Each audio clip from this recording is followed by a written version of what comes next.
I was working with the Commanders, and the big fella Payne told me after I worked with him one day, he came back the next morning. We was at breakfast. It did my heart real good. He was in there. I come down the steps. I said, good morning. What's up, OG? I said, good, baby. What's good with you? He said, man, I was riding in the car last night on my way home, and I can hear you in my voice talking about that one move, that one pitch. And I said to myself, damn, why am I working on 8 different things around here? I'm going to go back to my shit that worked. I said, son, if it ain't broke, don't fix it. Just sharpen it. Make sure when somebody touch it, it cuts them. It cuts them. You got a blade here, son. Be a bowling ball, a butcher knife. Whenever you move, you cut.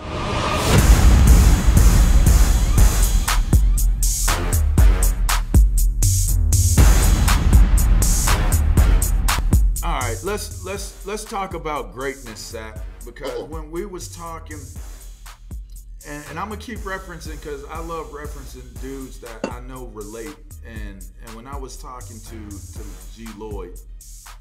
Lloyd was very, very, very upset and irritated at how loosely the word great is being used with players in the game.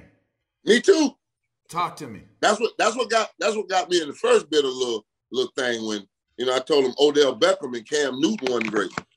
I said that on Vlad TV, but right after Odell made the catch and he was in New York, and Cam had just went to the Super Bowl and left the ball on the ground and didn't dive on top of it. And dude, you're not about to throw this word great around like this, because it's okay to be good. It's okay to have an excellent game. But when you say great, come on, man. Come on. And then they sling around the GOAT like, hey, that's just Curry GOAT that you doing right now. Curry GOAT is good. But that ain't GOAT. But that ain't GOAT. Hey, but that ain't GOAT. But that's how they sound like everybody deserves some of this. Oh man, Sapp, you gonna tell me Odell Beckham ain't great? No, Odell Beckham made a great catch with some of the stickiest gloves that you ever want to put on in your life. LaVar, how many more picks would you have, dog? Well, I'll tell you like this. Everybody can catch the ball these days with one hand. Everybody's doing it anymore. You see more one-handed catches in a highlight reel from 1 week than Jerry Rice made in 20 years. Yeah. And we ain't even questioning in his hands. Right. Chris Carter, too. All on the catch. I mean, they was one hand grabbing back then. Monsters. Whenever they had to go get it with a one hand, they go get it. But they just weren't talking about it. They stick it any other way because in the fourth quarter, them Newmans, you coming out of them. They sliding. You coming out of them. You slide. You going raw dog in the fourth quarter, baby. Them joints felt like suede by the end of the game. Them Newmans, there's like suede bottom. Them kids got no idea, dog. Yeah. They got a lot of tack on them now. Like they had to do a little bit to them. Rotating. Yeah. Yeah. It just stops. It dies in the hand. Boom. Hits the hand. It's stuck on there. Dog, my old lady's from Germany.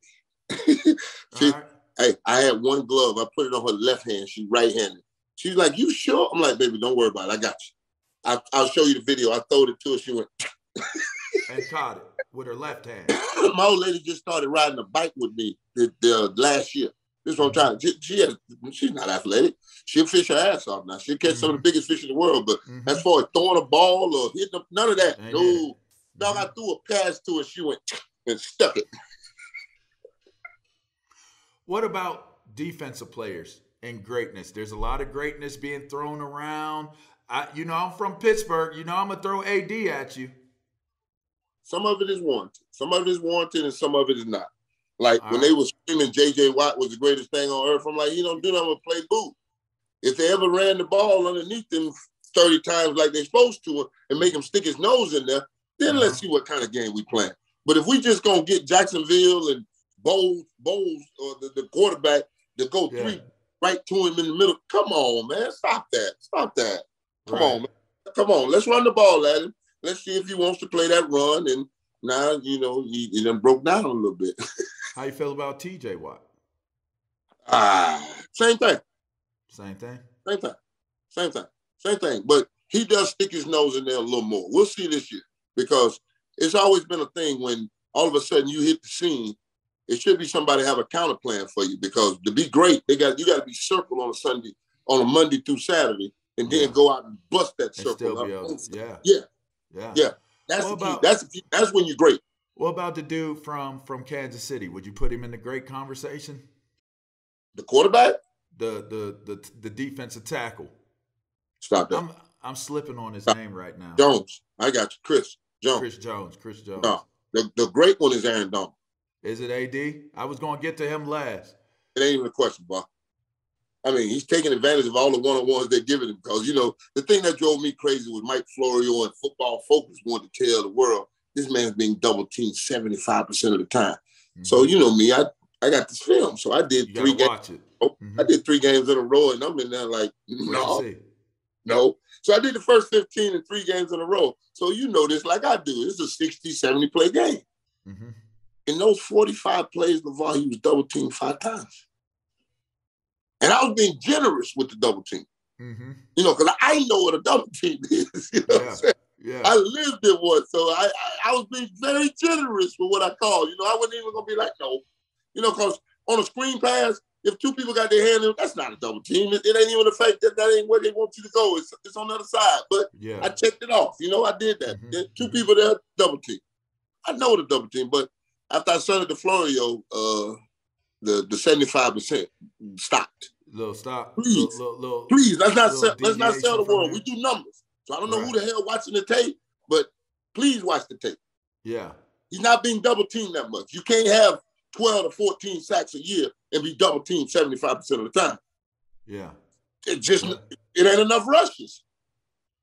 What does Warren Sapp do in today's NFL? Oh, get paid. Hey, man, we talking about double generational wealth is what they're passing out right now. So that's why what Warren Sapp is going to do for today's game is go teach. That's what I'm going to do. Because I'm sick of looking at the internet and looking at somebody talking about a Euro step. Talk about it. Talk about that. Talk about that. Develop, because you believe in development. Dog, it's about developing your skills, because I didn't even know. I didn't have that move. You go back to me in college. I was grabbing claw, pulling and ripping. Pulling an arm over. It still works. It still works to this day. I tell them, boy, the old college rush, you get it done every now and then. You just got to pull it out on the right dude and just execute it. Yes. But if you want to be a premier pass rusher and approach greatness, you have to develop your own thing. Because I tell kids this all the time, LaVar, the greatest saves man in MLB history is Mariano Rivera, correct? How many pitches did he have? 1. Cut fastball. Straight cut fastball. You knew it. I knew it. The hitter, the dude in the top of the stadium knew it. But he had 9 places he could put it. So I tell kids all the time, develop yourself a fastball and then have a counter off that. Now you got 2 moves. Right. And that's all you really need. And we always, and all of us can bull rush. Now you got 3 moves. Right. And the bull rush works if you know how to work on the halves of the body. If you can work this counter and the speed and the edge. Yeah. Turn it. Hey, I tell them this. Go out there and get number 64. The Titan 64, your big red dummy. We call them donkey dicks. Big red dummy. And move him around and get him and shake and pop and hit him and do your thing. You can learn a lot from a dummy. Yeah. You can. Hey, man, don't be one. Don't be one. Do you want this? Kiss. Keep it simple, stupid. And you know who stupid is? Me. So I'm going to keep it simple. Don't. I was working with the Commanders, and the big fella Payne told me, after I worked with him one day, he came back the next morning, we was at breakfast. It did my heart real good. He was in there, I come down the steps, I said, good morning. What's up, OG? I said, good, baby, what's good with you? He said, man, I was riding in the car last night on my way home, and I can hear you in my voice talking about that one move, that one pitch. And I said to myself, damn, why am I working on 8 different things around here?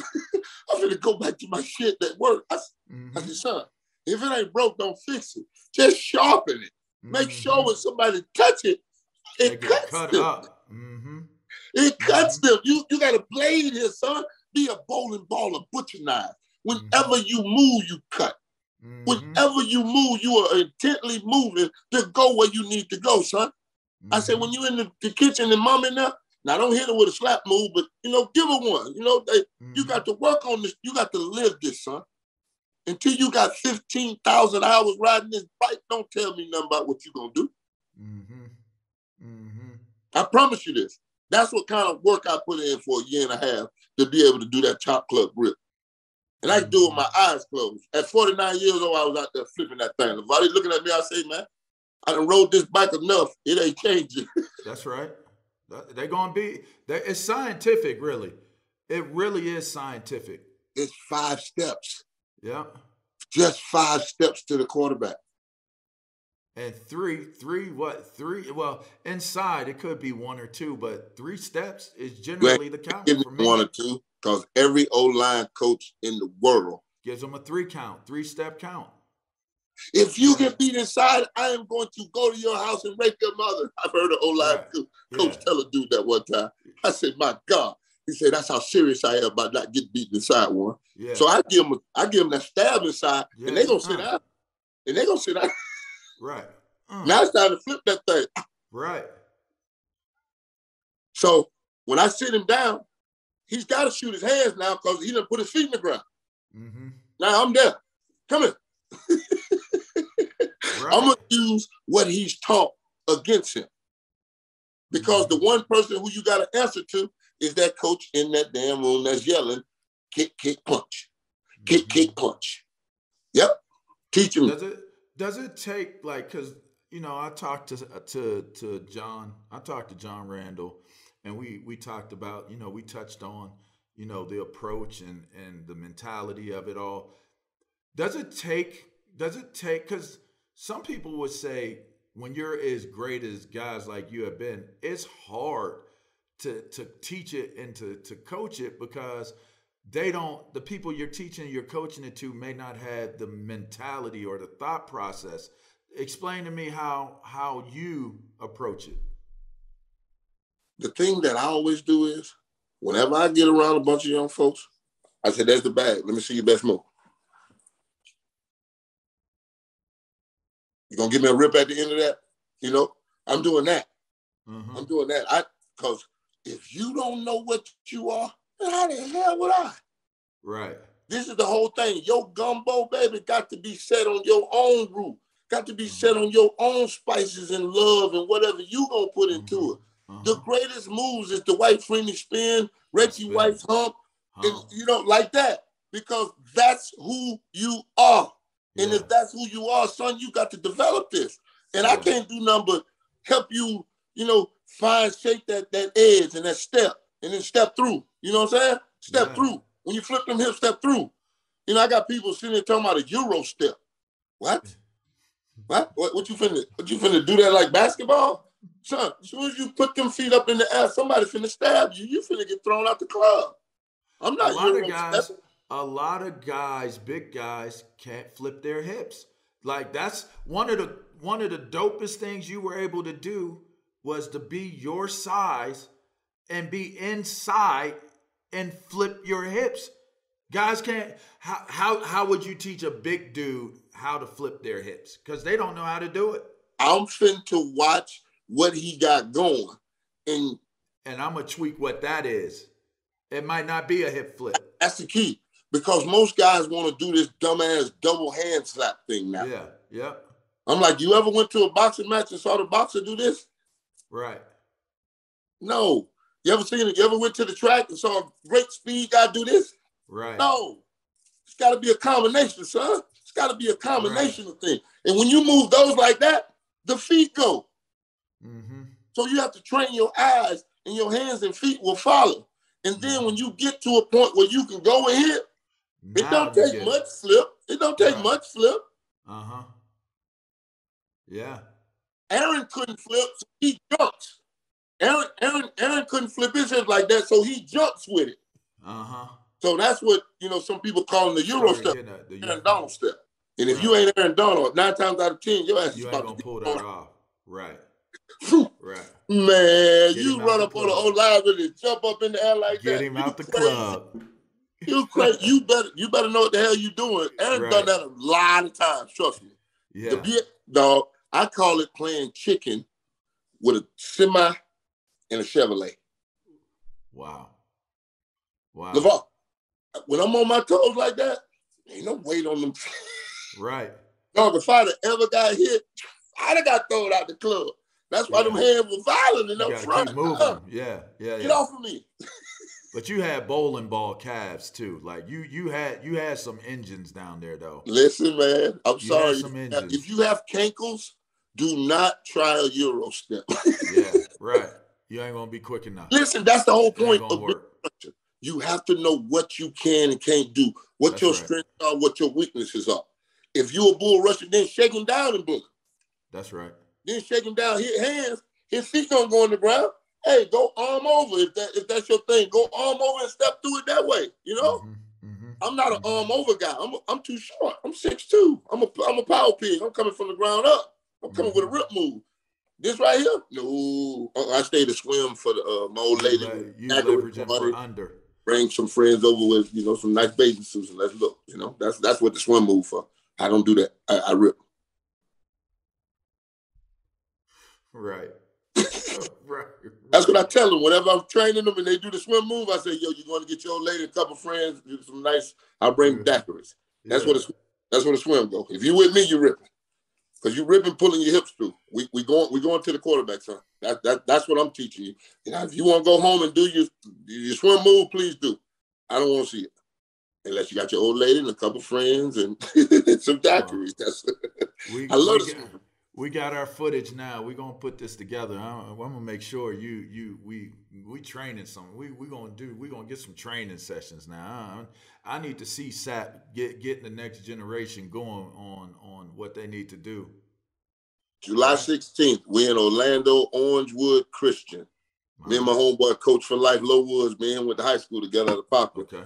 And he speed trains the kids all the time. And I told him, I say, man, I understand y'all do 7-on-7 and it's cute, but when you go play this game, you're going to need some big dogs that know how to, hunt this quarterback because this 7-on-7 quarterback is ready to throw this thing. So let's go give him something to hit him in the mouth. And then after you hit him in the mouth about 3-4 times and it's just the first quarter, he going to look around like, hey, man, we going to keep throwing this thing? Yes, we are, because that's what you want to do, right? But then we can't block him up front. No, don't worry about that. You'll be all right. And cats is getting scholarships off that. Listen, man. What did Aaron Donald just get? 31? Something like on top of what he already has, right? $31 million, buddy. To rush the passer, LaVar? Yeah. We were born a little too early, weren't we? I ain't do too bad. No. I'm not saying we did. I ain't complaining. I'm not complaining either. But when you talking about, what was your highest salary in a year? Mine was 6'6". 12. See, it took off. So you was good. See what I'm talking about? 12. Hey. I was talking to a center the other day down in one of these places. I won't say which one I was in. One of these places, and he jumped up on the thing after practice, was like, oh man, I'm too old for this shit. I said, what? I said, dog, I used to say that and I was like 25, 26, just joking. And I was making like $6 million a year. How much you make? He said 13. And he was the center. The center? I'm like, you ain't allowed to be tired. You ain't allowed to be playing. You don't even got to block by yourself, dog. Come on, man. Stop it. Let me hit you with this. Let me hit you with this, and there's so much stuff I'd love to. We're gonna have to do this again. There's so much more I want to get to. But this. Yeah, I don't want to keep you too long. So I always ask dudes, because this is the most important question for me personally when I'm talking to a legend. And it's something like, for me to be able to catalog the words from the greatest of the greats in this manner means everything to me, because I'm a fan first before I ever was a player. So I'll pose this question to you, and it goes beyond the parameters of football. It is football related, but it's life related. What do you want when it's all said and done and they talking about you and you no longer exist? what do you want those words? What do you want the legacy to be? What do you want the memories to be of Warren Sapp? What is Warren Sapp's legacy? I think I have to give you two, because it'd be for the people that played the game, and then it'd be for the fans. Okay. For the fans, I want them to say I enjoyed every time I saw him, anytime he performed, anytime he was on TV, a charity event, whatever it was, I had a good time. For the men that played this game, I only want them to say one thing. If I'm taking a defensive line or defense, I'm taking 9-9 with me. That's it. Simple. I'm taking him with me. I'm not building the defense without him. That's it. That's it. If I can even get in the conversation, because, you know, I tell people all the time, I'm the 5th first ballot defensive tackle Hall of Famer ever. It goes Bob Lilly, Merlin Olsen, Mean Joe Green, Randy White, then me. That's some good names. That's it. Only 5 in the history. Me and Johnny always laugh and joke whenever we play golf. I tell him, I say, dog, how you gonna get on the field? I say, I'm already 3rd string. How you gonna get on the field? You getting on the field? I'm beside you. I said, yeah, that would be the 6th one. Yeah, that would make 6. So we got 2, 4, 6. We on 13. And all-time greats. We on 13. That's what I told him. Dog, we in the back end right now. That's because they came first, though. That's because they came before. No. Joe Green always say, I play first down. You can have the other 2. Hey, me, Joe Green, have a way of communicating, don't he? Dude.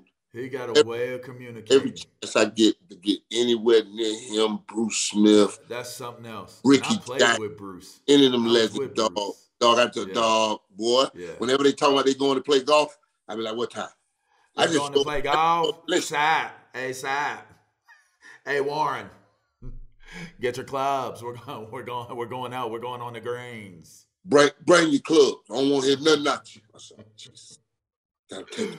Bruce gonna speak so proper to you. Well, Warren, we're gonna go get in the clubhouse, and then we're gonna go on the course, and then we're gonna golf. No, Bruce. I'm gonna tell Bruce you said that.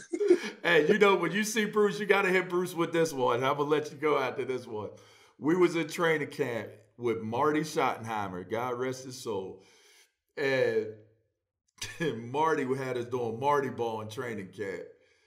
And he had us doing Oklahomas with Bruce Smith.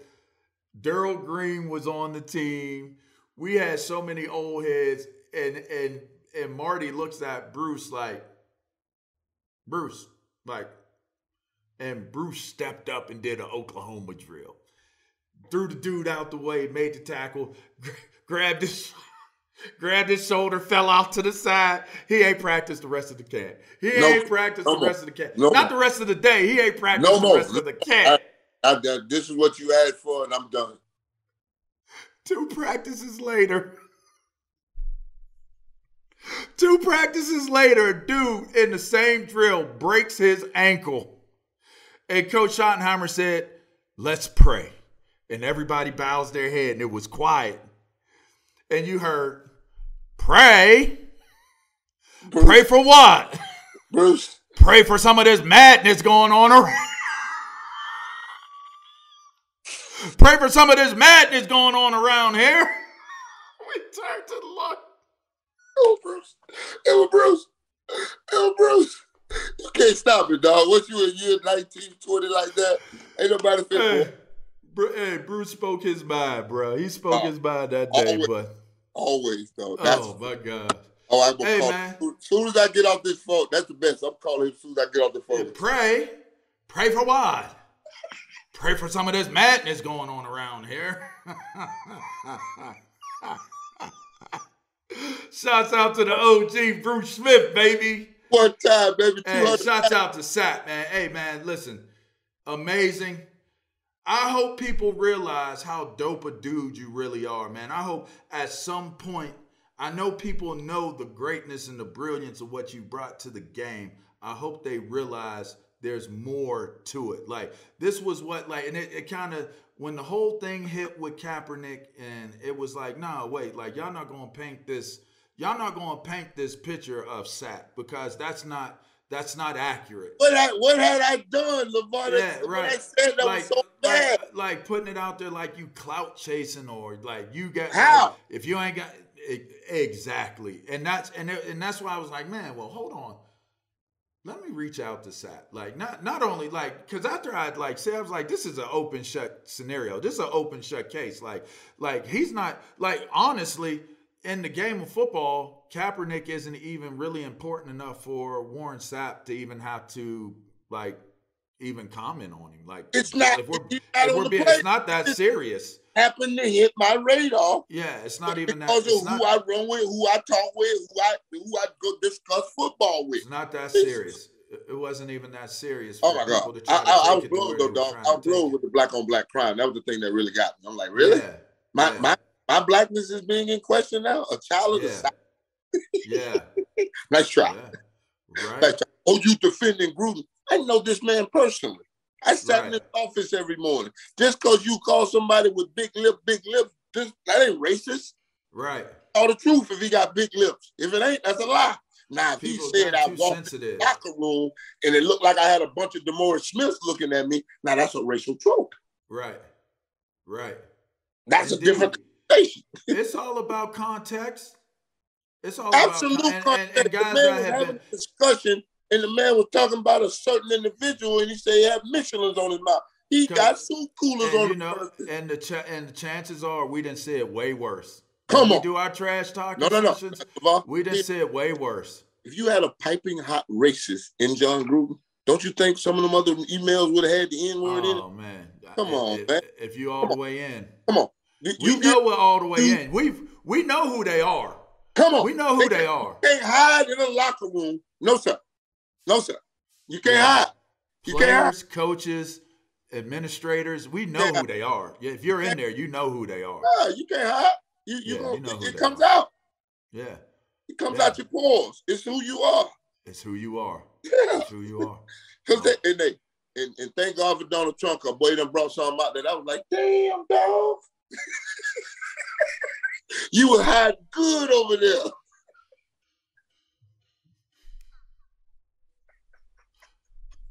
He brought out a lot out of everybody. Hey, you said it right. He brought it out a lot of people. A lot of people came to the table that you was like, wait. I ain't even know. I ain't even know. Good, don't they? I ain't even know. Like, golly, like, look, I know that dude climbing that wall in DC. What? I know him. Like, wait, hold on. Like, you really climbing the wall? You really taking ivermectin? You taking a horse dewormer? Really? We're gonna have to have another. We're gonna have to come back. We're gonna have to do it again, man. We need to get you on Upongame Network. I'm just telling you, we need a Warren Sapp podcast, man. I'm just telling you. Don't start nothing you can't finish now. I'm just telling you, we got to work on it. All right.